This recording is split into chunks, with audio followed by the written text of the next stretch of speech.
It'll never fly. How many times have you heard someone saying something like that on your project? Or maybe you've heard yourself saying, it'll never fly.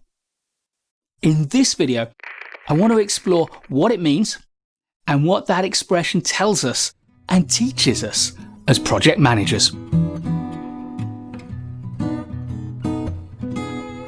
Lord Kelvin was one of the greatest physicists of the 19th century, and he declared that heavier than air machines are impossible.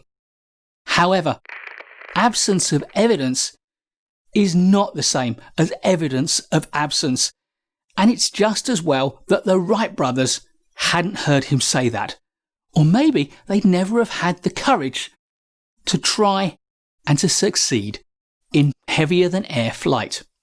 However, the expression "it'll never fly" and the belief that heavier than air flight is impossible raises a number of important themes for us as project managers. I want to highlight 4 of them. And the first is that testing and pilots and prototypes are a vital part of the project management process. We should make more use of them because they allow us to gather data and evidence to find out whether it really will fly or whether it won't. Secondly, unforeseen events can disrupt our project massively. They can disrupt them for good or for ill, and Nassim Nicholas Taleb calls them black swan events, highly unpredictable, highly consequential events that we can only really understand with the benefit of hindsight. We could call them flying machine events, but whatever we call them, we need to recognise that massive unpredictable events can overtake our projects, and we need to be prepared to respond appropriately when they do. Thirdly, project managers are far too often guilty of compiling their status reports based on what they know about the project. They write the executive summary, identifying the highlights that top executives need to know, and then they gather evidence to justify those assessments.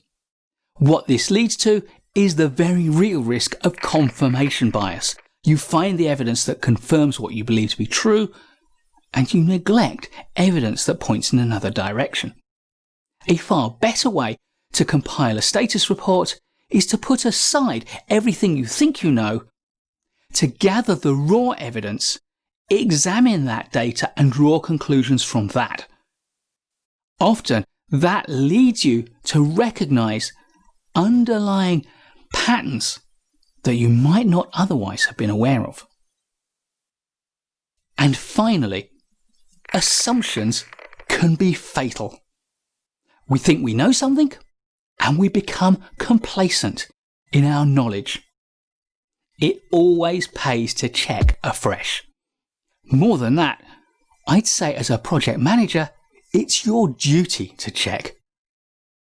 We often talk as project managers about the sources of project failure. But too rarely we discuss how those project failures mutate into full-blown crises. In my experience, crises occur when sometimes very small failures go unaddressed because they're accompanied by overconfidence and a feeling that we know something that we haven't bothered to validate. And who is it that tends to be more overconfident than anyone else? Well, Philip Tetlock has done some research into this, and he's discovered that the answer is shockingly simple. It's experts. Experts have a high confidence in their knowledge and experience and expertise. They are therefore most likely to be overconfident about their insights, their understandings and their interpretations of events, and therefore they are most likely to be wrong in a big way. And how does Philip Tetlock suggest that we overcome this? You need to overcome your sense of feeling like an expert in whatever it is you're working on. You need to view things with beginners, with learners' eyes. You need to keep learning things afresh and anew, constantly studying, constantly examining the data, looking for new patterns and new insights. As a project manager, you must keep learning. You must never settle in on the knowledge you have and believe that it is enough to get you through to the next day. If you've enjoyed this video, please do give us a thumbs up. I'll be creating loads more great project management content, so please subscribe to our channel and hit the bell so you don't miss any of it, and I'll look forward to seeing you in the next video.